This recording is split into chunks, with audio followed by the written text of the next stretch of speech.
health. Many of us just focus on, the exercising, the weight loss, and all of these things. But increasingly, health experts are telling us that gut health is also very, very important. And so this morning we're spotlighting it. What exactly is it, and what do you have to do to protect it? What are some of the things that are going on in that particular space as well? And so that's why we're talking about it this morning. My guest is already seated, Mr. Andrew Anoapo. He is a sales consultant and also a health enthusiast with focus on gut health, really. And he joins me in studio for this conversation. Mr. Apo, good morning. Thank you, Nee. It's a huge pleasure to sit with you. Yeah. You got me fixed on ZFM. Wow. Yeah. Wow. I'm humbled. I mean, once I get into my car and I tune my radio, I just put on my radio. It's just listening to you. Wow. I'm so glad. And congratulations for what you're doing. Thank you. Thank you. I'm really grateful. I want to say something, but I'll just hold it back on that. But I'm really grateful. Thanks for all your kind words and the encouragement and the support. I'm really grateful. Okay. Yeah. All right. So let's get into our conversation this morning. Okay.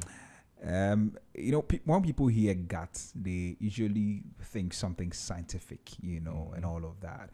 When we talk about gut health, what are we talking about, and why is it important? Okay. So normally, I'd always want to say that I would want to address this whole topic from the grandmother's approach. Did a lot of science in secondary school. Okay. But I'm not a scientist. I'm a salesperson, right? Sales consultant as such. Why gut health has become a topic that interests me so much is because, first of all, I think that if majority of the population knew what the gut was and how it functioned, we would eliminate most of the diseases that we are challenged with today. Right.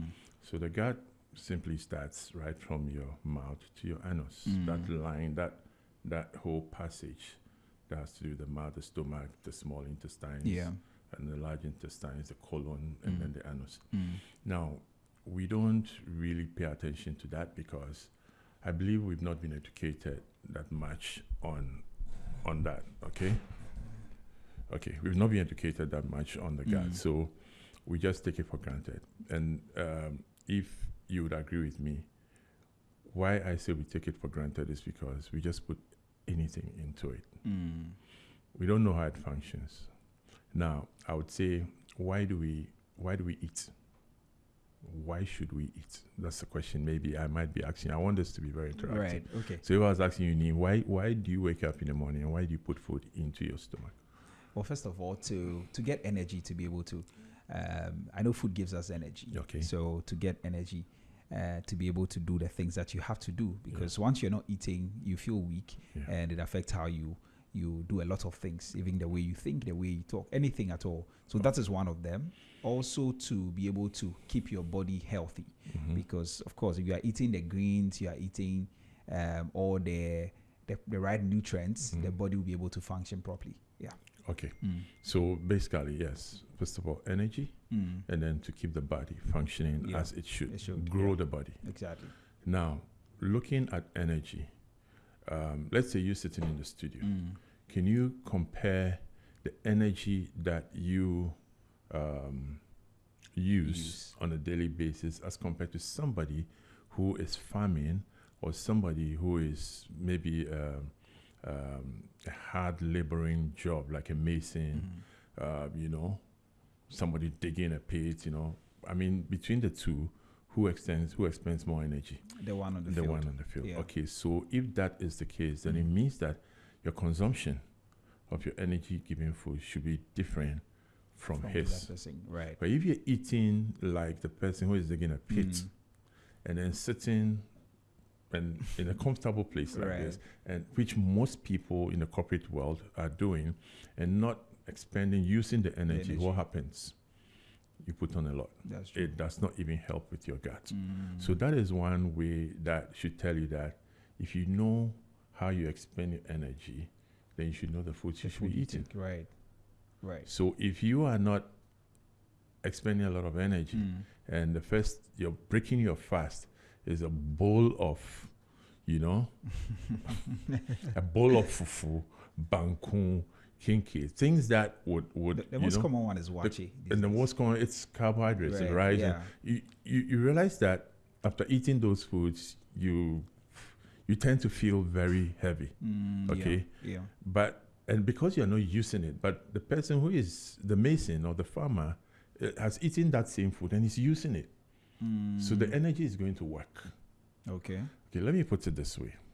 You buy, let's say, a Ferrari, and you're using it in Accra. Your longest route is the N1. Okay? Is the N1 maybe at 12 midnight. When there are no cars. That is when you power your Ferrari. So if you buy a Ferrari and you're in this traffic, what do you think you're doing to the car? You're building a lot of carbon in it, and you're not using it. Those guys are supposed to have, you know, that highway autobahn, and it's hitting, and it's expelling the energy, but most of us are behaving like those fast-moving cars, expensive cars, and we are not using them. So that is one way that we are getting it wrong, because we don't know how the gut functions. We don't even know why we're eating. Eating is supposed to be for nutrition and not entertainment. Right. But most of us eat for entertainment. How so? Oh, how so? Okay, let me ask the question. Why would you take a shot of alcohol before you eat? What does the alcohol do? But you know, a lot of people do it. Do it. You know, let me take a shot of alcohol to get appetite. And I ask myself the question, how does alcohol give you appetite? Okay, so let's say those who are not taking alcohol, why would you eat and then want to take a soft drink Afterwards. after eating? What does the soft drink, which is full of sugar, what does it do to you? You just want to entertain your tongue. Right. It gives you no nutrients, no nutritional value, but we are taking it because it's become like a lifestyle. Okay? So we're getting it all wrong by the things that we put into our bodies.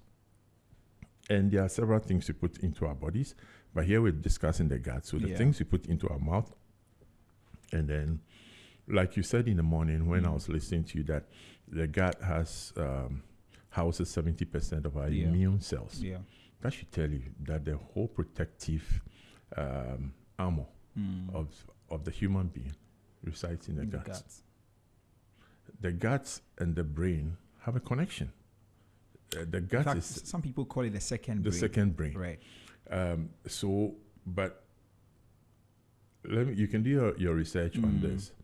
In as much as the brain sends 20% of its information to the gut sends 80% of its information to the brain. So it means that when your gut is unhealthy, when your gut is compromised, it affects your brain. Anxiety, depression, and all those mental, it's something that has to do with the gut. So that means that it could be that the reason why somebody might be feeling stressed a lot of times is a problem with their gut. With the gut. Okay, so have you realized that some people would hear bad news and all of a sudden have a running tummy? Yeah. So that should tell you that there's something. The stomach did not hear the bad news. It's your brain. You processed it, you heard it, you processed it, and all of a sudden you're feeling like going to the loo and you just go run. And so there's a connection.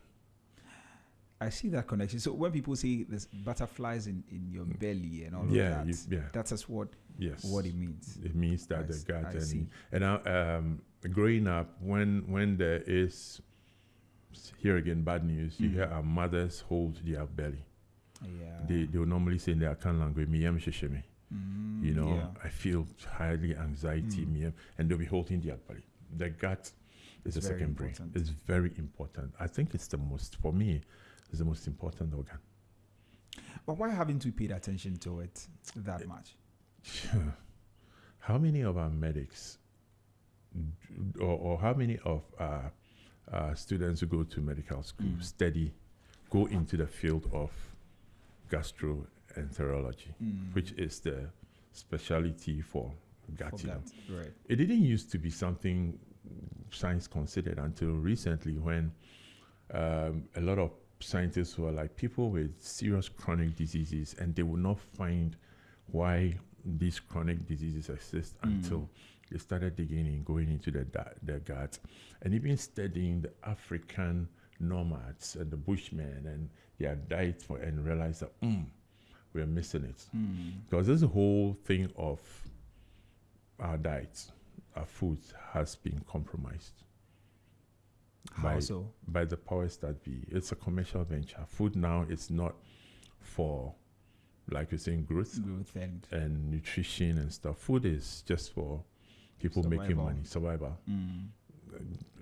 And that's why we have too many highly processed foods in the malls. When we were young, right, our parents, we were not we didn't used to go. We're not taking all these processed foods from the West. Yeah, that we are, And today, I mean, not to talk about some of this business, but there are certain brands that if somebody comes to your home and they don't find it, it's like you're not living a life. People import stuff, highly processed beverages and cereals and stuff from the West, and go check their health,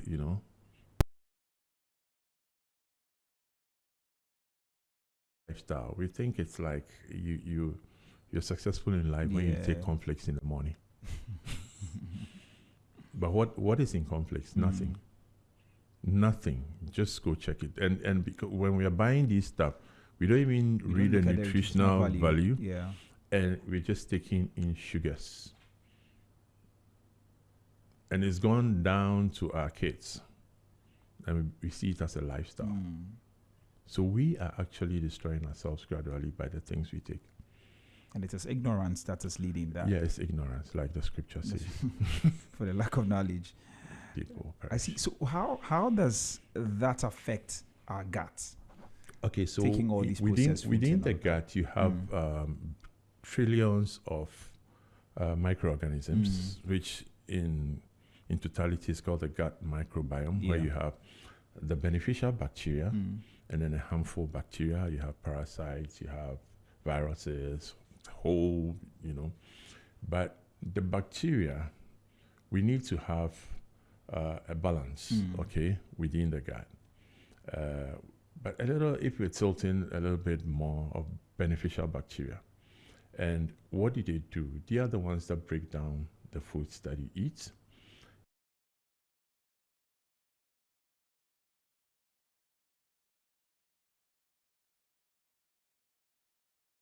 Centers, which are the mitochondria, to power you. Now, if you're eating junk, what you're doing is that now you're feeding the harmful bacteria, because they thrive on junk. And once they do that, and they populate your gut, the problem is that some of the foods or some of the drinks we take even erodes the mucosal lining of the gut. The gut is like, so there's a mucosal lining that protects these harmful parasites, bacteria, toxins from entering into our bloodstream. So there are certain foods that you eat, highly processed foods, sugars, that would erode this mucosal lining. So once that happens, you have gut permeability, which they'll call leaky gut. And it means that now you have toxins seeping through your gut into your bloodstream. Apart from your skin and then your gut, how would toxins enter the body? Okay? It's through your skin. When you put on all these, here again, it's another topic for discussion someday. All these stuff, cosmetics our ladies use, putting in all the chemicals in the name of skin creams. Skincare. And then even the perfumes and everything, it goes to the skin. But as far as the gut is concerned, it's the foods, the sugars, the highly processed foods. How common are gut health issues in Ghana? It's a lot, but it's just like people don't know. People know about constipation, diarrhea, irritable bowel movement, bloating, and that's the common ones we know, because once your stomach is not is giving you signals of nausea and all these things, then you know there's something wrong there. But to be honest with you, most of our chronic diseases starts from the gut. The chronic diseases that you know, the diabetes, the high blood pressures, the arthritis, and all these things, starts from the gut, leaky gut. Once the gut is leaking, toxins get into the system, and they can go into your knee and start messing up, and you have arthritis. They can go into the heart, they can go into the brain, they can go into wherever they choose to go. They are not supposed to be there, but we allow them to be there because of the things that we are consuming. Because of how we've allowed our gut lining to break. So it's like you have a room and there are holes, and you invite roaches and stuff into your room, and that's how it is. So God, in His infinite wisdom, lined the gut with this mucus that protects it. Okay, the only thing that's supposed to go through it is nutrients, no, not toxins. But here again, because we are feeding ourselves with the wrong foods and empowering the harmful bacteria, the load, they override the beneficial ones, and then the problem starts. So you see people go to the hospital and then they have all sorts of disease. They'll run all the lab tests they have to run, and it's like there's nothing wrong with you, but the symptoms are there and they become severe and severe. They put them on drugs to manage it, but let the person start healing the gut and see what happens. So is it that the doctors do not know? Because from what you just said, if somebody goes to the hospital and the doctors are treating all the other things except the issue with the gut, then it raises a question. It could be, and it could not be. Here again, most of the time, I think doctors have their specialties. Okay. That is why when you have a heart problem, you go to your cardiologist. When you have a mental problem, you go to a psychiatrist. So the gastroenterologist is supposed to be the person who knows about your gut. Okay, a GP would know, but not like the specialist. Right. Okay, and sometimes when we go to the hospital, how we relate with the health professionals would also let them prescribe. I mean, if it's just symptomatic, but yes, I'm having a diarrhea. How long has it been? Okay, they'll prescribe something, or you run a test. They'll see some viruses or some bacteria that you'll be given an antibiotics. Okay. And one thing antibiotics does is it destroys your whole gut lining, your whole gut microbiome. It's a fact. You can check it. Yeah, and that's why sometimes when they're giving it to you, they tell you that you have to take it within a certain time frame. Yeah. But here again, because of financial stuff, I went to the hospital, I met a doctor, he gave me an antibiotic, now it becomes my own diagnosis. The next time I have these symptoms, I don't go there, I go to the pharmacy shop, and then, in Ghana, hardly would pharmacists look at the prescription to, once you go and say, I want to buy this, the dispenser will just give it to you. And then you harm your body more. So you're killing all the microbes in your gut, and there's no protection, there's nothing. So when there's another attack, you can imagine what happens. You don't have any army to fight. The immunity is down, everything. And then it gets worse and worse and worse till then maybe you are sent to see a GI specialist and say, the problem is here. But by that time, you spend so much money, the body has deteriorated, and then it becomes difficult to, I see. So could that be why a lot of lives are being lost? Because people are treating, instead of dealing with the root issues, which has got to do with the gut, we are trying to fight all the things that are showing. Yeah, so once it becomes symptomatic and then you're not aware of it, and let's say your doctor is also not aware of it, they're managing the symptoms, honestly. They're just helping you manage the pain or whatever you're going through. But there should be a root cause appropriate. Somebody might be suffering from severe joint issues, arthritis, and will be treating painkillers and everything. What do you call it? They have this steroids and all these things, and it's still there. The problem is what's the cause of that? You should always trace the cause. But sometimes our doctors are also saddled with too much work. So they just try to. Yeah, I mean, if you've been to a clinic and a doctor is going to take care of over 300 patients a day, you can imagine. Then they'll not give too much attention Sometimes to you. they even compromise their health for us. That's true. I've met a doctor in a consulting room who was drinking an energy drink. I don't want to mention the energy drink, but he was drinking an energy drink. And I said, Doc, you know this is not healthy for you. He says, Andrew, I know, but look at the patients I have to be looking at after about 300 a day. And I'm so tired. I need the energy. But that was the wrong thing he was taking. And he knows it. He knows it. He was taking the wrong thing. He knew he was taking the wrong thing, but that's what is available that he has to take. So they also compromise. So what I'm saying is that know what you eat. Why are you even eating?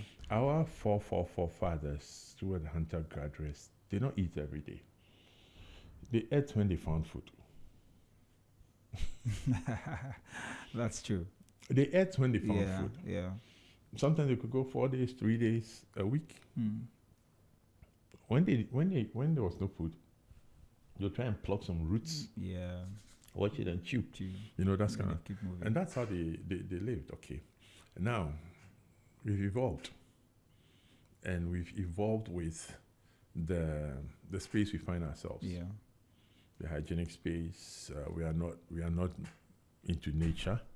We're not eating natural foods. We are eating a lot of synthetic foods. And so we are changing everything. And that's why you realize that we're getting weaker and weaker. We might be living longer than them because they were faced with a lot of harsh conditions.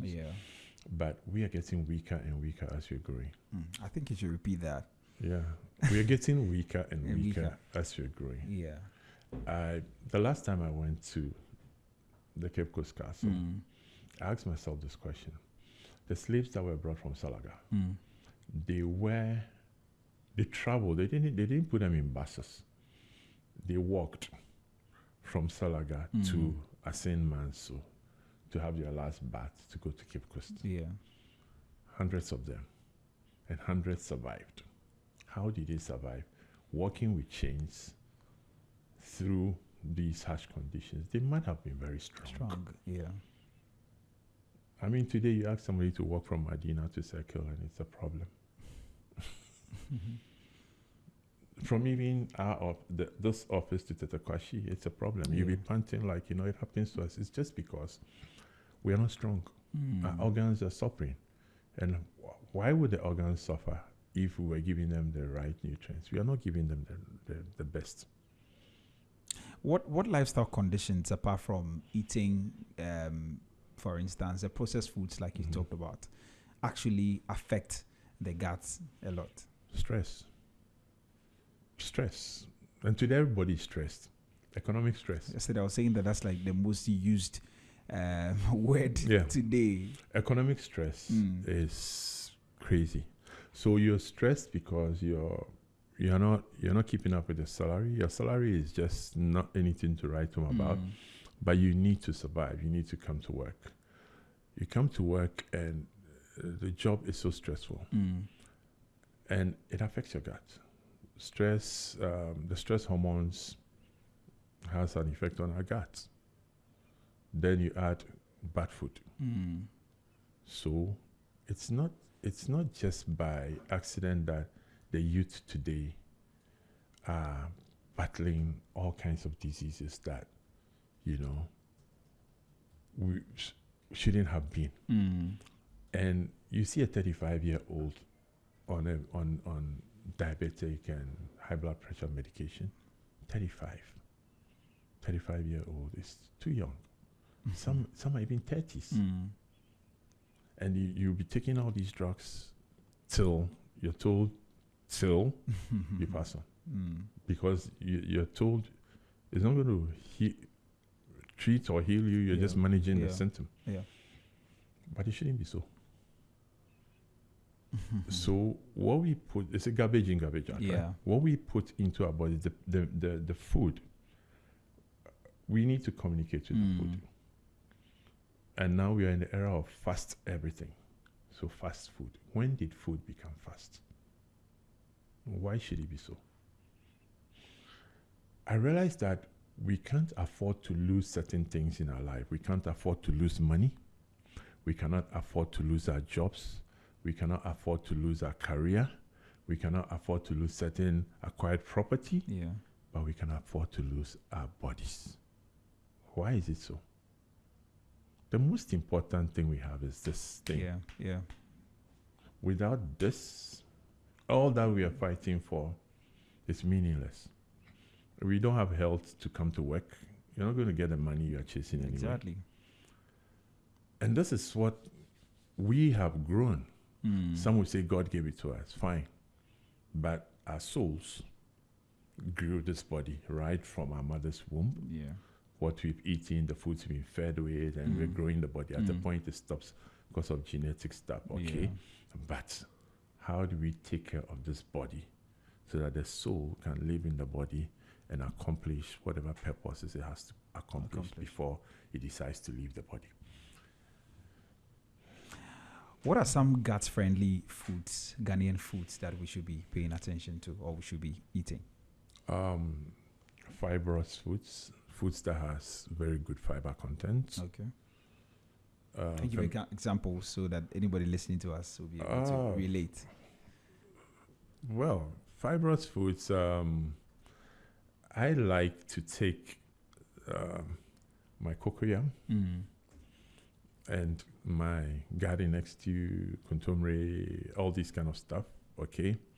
Anytime you eat the plantain stuff, the local foods, anytime, in fact, all our indigenous foods have very high fiber content. Right. What the problem is what has been introduced to us as the fast lifestyle foods. Right. So the indigenous foods that our parents were feeding us on, super. Then we look at fermented foods. Your sour yogurts, your kombucha, kimchi, all these, fermented foods. Because these are foods that the beneficial bacteria within our gut lining love. So when it comes to fruits and vegetables, your banana, your melons, the seeds, you do your chia seeds, nuts, and, sparingly, not too much. Sometimes you say it and somebody's like, okay, I'm going to eat yogurt all my life. No, you must have a balance of everything. But if we could minimize, I wouldn't say stop, because, hey, if we could minimize the sugars and the fast foods and stick to our natural foods, I think that would be better. And because of lifestyle, work-related issues, the people don't cook, hardly cook. That's true. And that's also a little bit of a problem. We're dependent on what is cooked for us. And I asked the question, have you been to a chow-bar restaurant and tried to visit the kitchen before? It's not allowed, right? But you trust the food that is coming from the kitchen because it's been presented on a nice bowl of, what are the ingredients that went into it that you are consuming and gulping your sodas and alcohol on it. And so you look at your structure and then you start having a big belly. In certain parts of Ghana, it tells that you're living good because you have a big belly. Yeah. Both male, female. I'm not only speaking about male, but female. I mean, today I see ladies who have not even given birth and their stomachs are like, they've already given birth to 4 kids. And you ask the question, why? Bloating, big stomach. And then what's the solution? They have to to be wearing all these corsets. and Those are not the solutions. Fix your gut. Check the foods you're eating, do a detox, and make sure, because you're not supposed to be having a big belly. It is not normal. It's not normal. What's the size of your stomach? Do you know the size of your stomach? It's the size of your fist. Your stomach can take just a liter, 1.5 liter of food, water, at a time. Now, when you stretch it, it will do 3. Okay? Now, see yourself your stomach like a balloon. So if it's like the fist, you can just check it. It's like the size of your fist. It means that your food intake, overeating, is a problem, because you're going to expand it. Once you expand it, you have to be eating more because it's used to, So that's, If you eat less too, it's not good, because you're not going to get the nutrients that you need to, So you must eat moderately. And that's how come it said that when you're 80% full, just leave it. You can be eating anytime you want to eat, but you shouldn't be gluttonous, or gluttony shouldn't come in. You shouldn't eat to the full because you bought the food. Sometimes you're spending money to buy food, but the entertainment bit is, I want plenty meat on the food. Why do you want plenty meat on the food? Because the body, after digesting, just needs the nutrients, the little proteins in, the carbohydrates, the fats, just a little. But you're just overloading your system. And the more food you eat and the more waste that you have in your tummy, you're giving the bad bacteria or the harmful bacteria more junk to produce their harmful effects on you. So even eating has to be, I call it, eating has to be a ritual. A ritual? Yeah, you eat and you shut everything. No television, no phone, eat. Because that meal that has been provided for you is what is going to keep your body alive and functioning. So why do you have to eat fast? Are you getting me? Yeah, why do you have to have divided attention as well while eating? I mean, would you have divided attention when you're giving a contract worth $1 million to, would you not have divided attention? Because why? There's $1 million at stake. So I don't want to make any mistake. Yeah. Why are you making mistakes eating? when the only thing for your survival is that food. And here again, how many hands has gone to work for that food? Have you ever considered it? If it's a bowl of rice, with everything that comes to it, let's go back. Let's do some mathematics. The farmer who grew the rice. Yeah. The person who grew the vegetables. Their work labor. The transport that carted this to the market. Yeah. The market woman that goes to before that. The harvesters come in. The market woman that goes to then even the preparation. Yeah. So look at the hands that has gone, the energy that has been expended to give you that bowl. Why wouldn't you appreciate and admire it and say, wow, thank God for this meal. Too many hands have gone into it. Let me enjoy it. But you just eat it like you bought it with your money, so you just can't eat it anyhow, and you're going. And habitually, after 62 days, it becomes a habit. Your habit is to just quick, until it hits you one day. I've always said that there's no pain in death.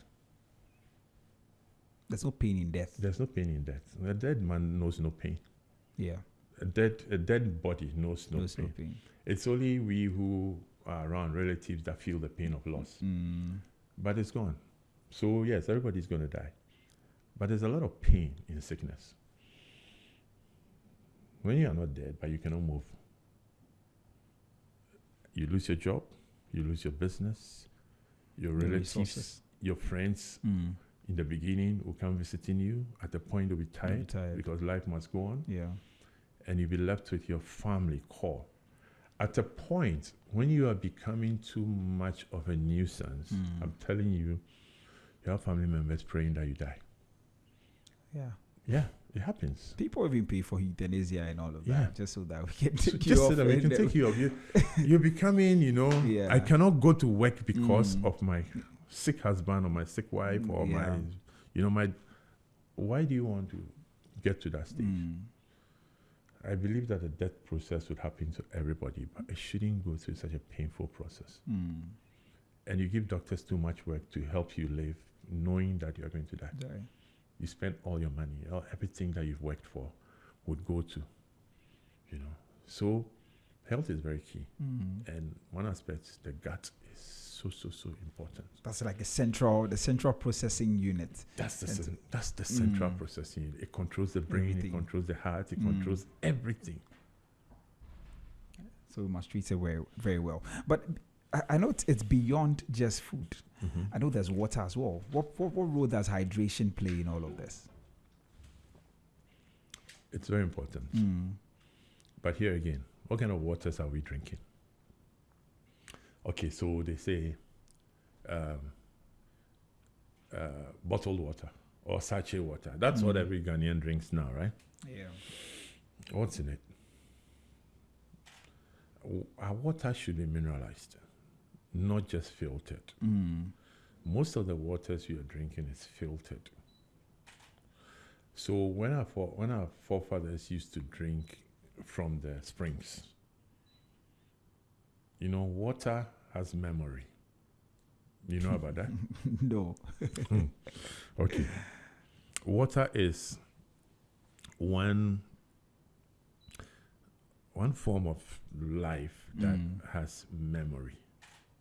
And water holds a lot of memory. So as the waters were going through the stream, the waterfalls, meandering through the rocks, they're picking all these nutrients, the calciums, the phosphorus and stuff. Yeah. And then, so you're drinking that water. But today we can't say we are drinking all those waters because it's all been polluted. Yeah. So yes, your filtered water still has nothing. It's just filtered water. How is it stored? How is it transported? Look at our sachet waters. Look at our bottle. Look at where we store them. You think water does not have memory? I'll give you an assignment to do. So what I would suggest is that let's try and mineralize our water. Simple way, just a pinch of rock salt. The adango, just a little pinch, not, maybe you just take one block. Yeah. A little lime, and then add it to your water. You mean the sachet water that we're buying? Yeah, you mean your sachet water. Let's assume the sachet water is filtered. Okay? Or your bottle. How do you know if it's we will never know because it's assumed to be filtered. Okay. When growing up, my mom had a water filtration system where we boil the water and she puts it into the filtration system and we put our water in bottles, glass bottles, you remember? Yeah. And you put them in the fridge. That was what we were consuming, right? Now it's plastic. And you know the harmful effects of the plastic too. As well, yeah. Serious. It's one of the most dangerous hormone disruptors. The plastics. But that's what we've come to meet. That's our world today. So the water is processed from the factory. It's put into the sun on trucks. And, these little microplastics are leaching into the water. They bring it to the supermarket or wherever. And then, depending on the environment, wherever you're buying your water, the water is going to pick the environment. You just take your bottled water, put it in your washroom, sealed. Okay, leave it in the washroom environment just for some time. Take your bottled water, put it on your dresser where you have your perfumes and stuff. Put it amongst it. Put another wherever, and then take all these three waters and just smell them. Realize that it picks the perfume. It picks the scent of the perfume. It picks the scent of the washroom. It picks the scent of the. So water is something that, here again, we are not even giving attention to. So what I do is I try and mineralize my water. Some would put how do you call it, cucumber. Okay. cucumber, put it into the water, add a little rock salt, lemon, and then just be sipping the water, because you don't need to drink too much water also, because you give your kidneys too much work to do. The kidneys are, everything has to be in moderation, but you don't have to starve yourself of water. So you sip as and when you feel thirsty. You be sipping gradually. But because sometimes they say you have to drink how many liters of water, so people will just be drinking water like that. Okay, yes, you're drinking the water. What's the quality of water you're drinking? Everything that we put into our body must have nutrients. So when they say it's mineral water, yes, what's the mineral, and that's why sometimes supplementation is good, because everything is being compromised today. So you just once in a while do your supplementation, where you get all these minerals that you are not getting from your foods and your water. I see. So there's so many things that are going on. Or do your coconut water too. Okay, right. But now it's become very expensive. Very expensive.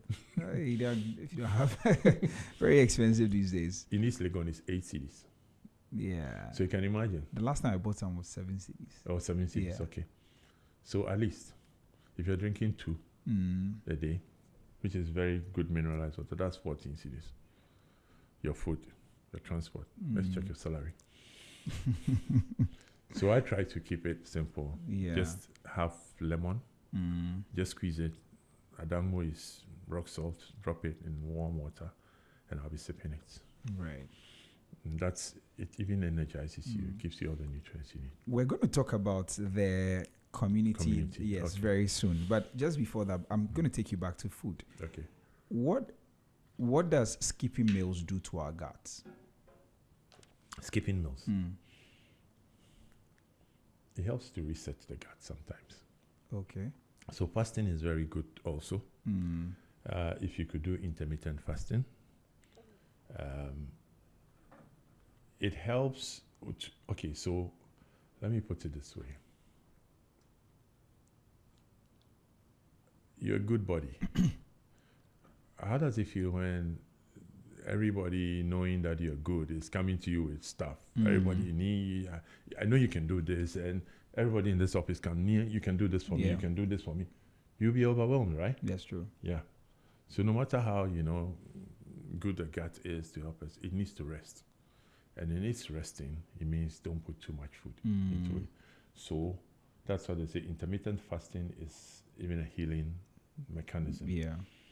So last meal should be around 5 o'clock. That's what I do. Sometimes mine is 4. And I'll not eat anything till the next morning. So sometimes I do 16 or 18 hours of no food. No food.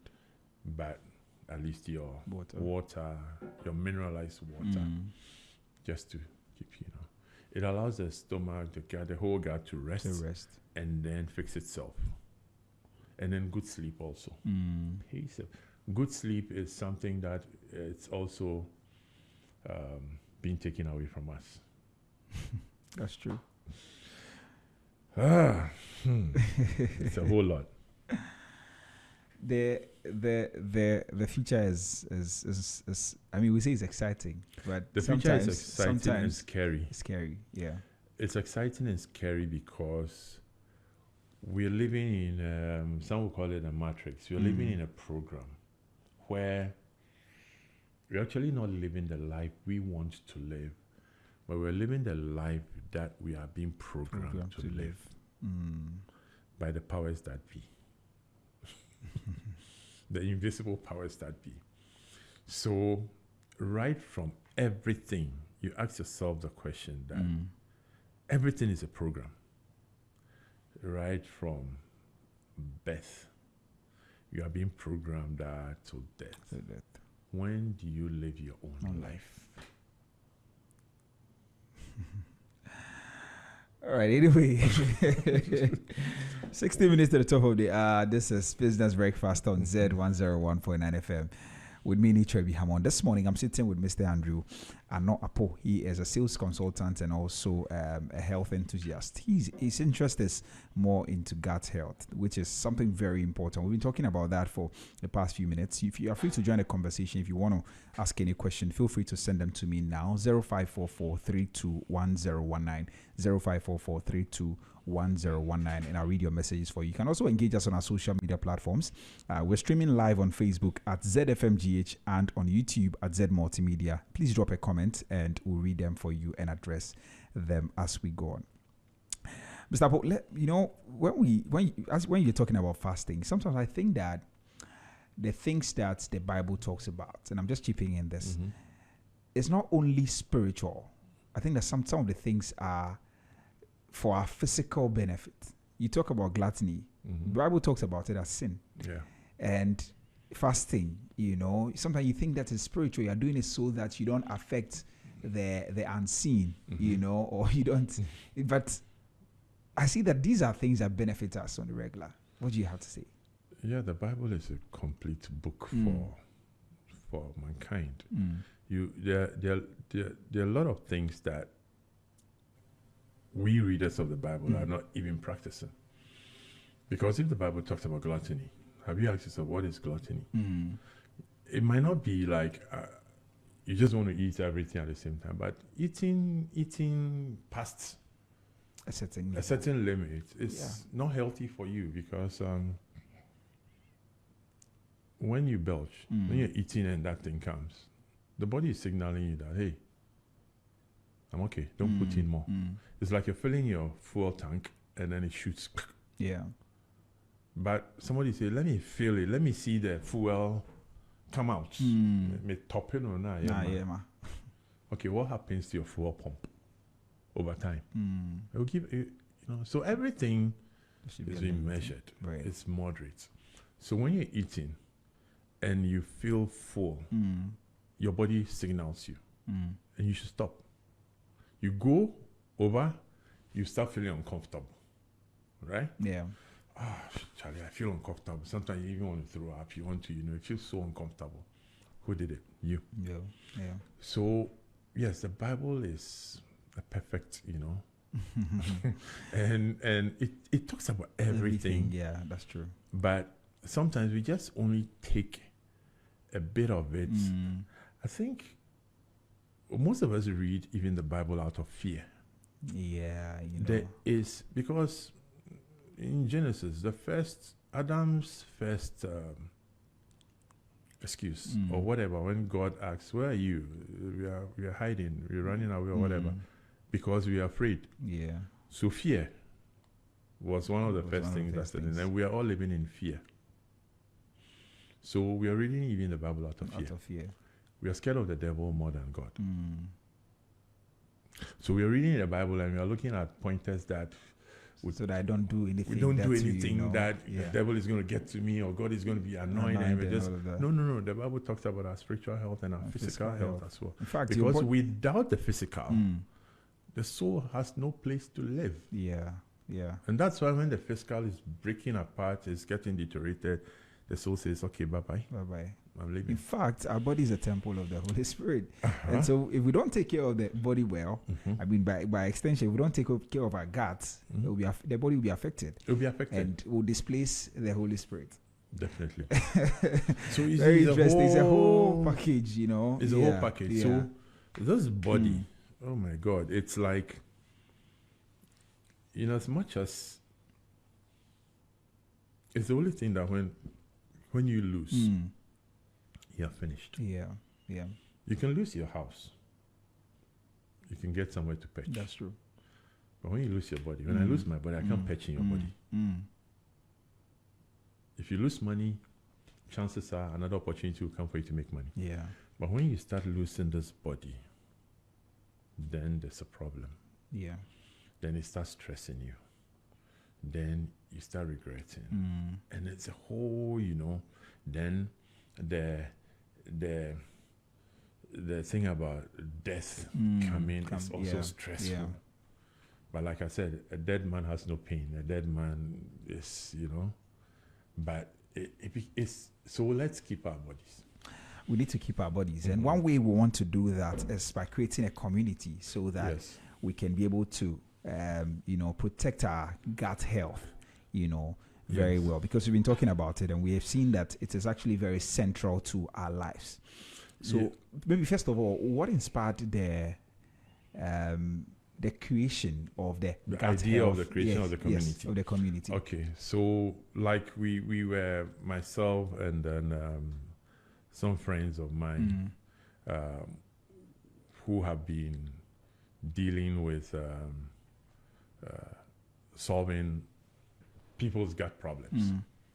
We're like, okay, so knowing that this is a real problem that is not being addressed by the society, why don't we create a community where we can empower people through education to be aware of that part of the body, which is the gut. Yeah.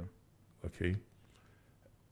And then also help people to take meaningful and conscious decisions on what to put into the gut. So the community is basically going to be a community where we're going to educate people and then help people have very good lifestyle choices as far as the gut is concerned. Once the gut is functioning very well, everything is going to function well. Once the gut is clean, it's not leaking. Right. The body would laugh. Why do you think a community approach is the best? Yeah, because I think that sometimes people need to be brought together to do things intentionally and consciously. If you just leave it to chance, people will be like, okay, so the community at least fosters like minds and people ready to take action. And that is why you say the church is a community, right? Yeah. Because if you leave everybody to kind of find God, they would, but bringing them together makes it more intentional and conscious. School is a community, everything. So we're also trying to create this community of gut health enthusiasts, people who, for them, have come to an understanding and then spread the good news. So the goal is to, once this is launched, which we are working on, have 1,000 members in a year. And you can imagine 1,000 Ghanaians who are well educated as far as gut health is concerned, how impactful it's going to be on their families, and so people, at least let's reduce the burden of sicknesses within the family unit, and that can be done effectively once we're taking care of our gut and the whole body. And the community is going to have certain advisory, medical advisory members. Okay. Like I said, a gastro and enterologist. Yes, the gastroenterologist. These are specialists as far as the gut is concerned. Okay. We have a family physician. Yeah. We have a dietitian on it. And then we have wellness advisors also. As well. Fitness, because one other thing is that the gut also loves movement. So once you need to move to get it to function better. So fitness, we're looking at a pharmacist.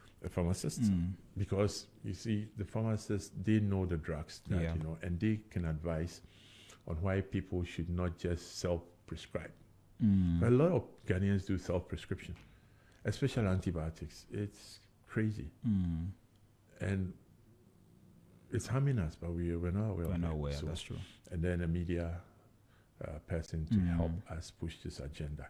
Okay. So it's something that is being worked in the pipeline with support from ZFM to create this community where we would have quarterly detox programs, not just detox, but also the nutritionist is going to help us on the right foods to be taking, the right vegetables, the right nuts, everything to do with nutrition.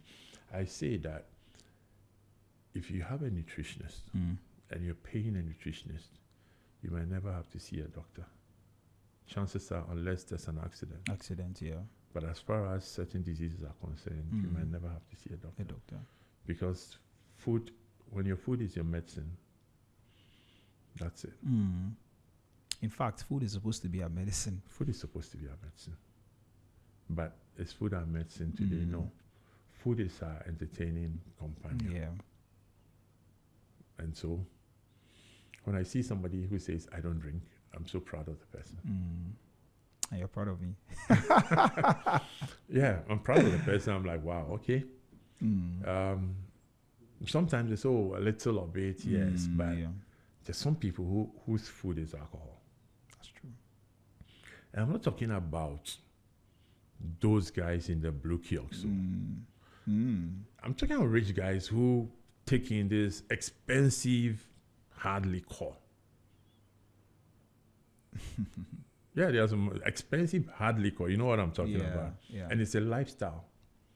Question is, what's the nutritional value? Whatever you're putting into your body, what is the benefit and what is the harm? Do the analysis yourself before you put it into your body.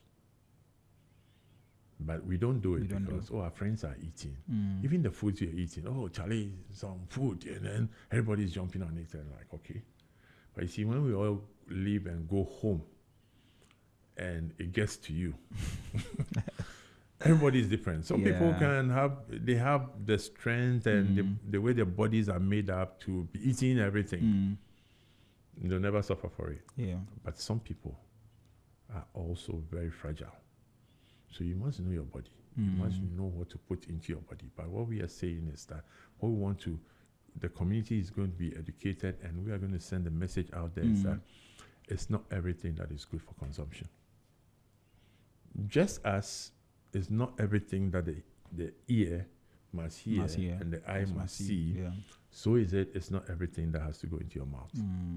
Right from infancy to today. I look at our students. Now, what's the normal food? The Indomie, right? The spag. The spag. Is a rat. It's the spag, the pizzas, and now they've added the boba. Yeah, boba tea.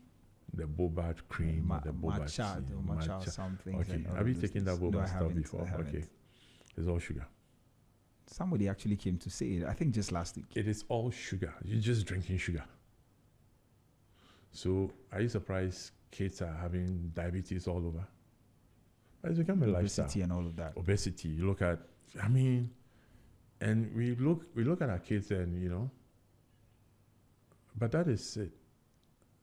And now the little money that you're saving goes to pay to manage the issue. Something you bought. Something you bought. You bought something that, once a while, yes, spoil yourself, but don't become addicted to.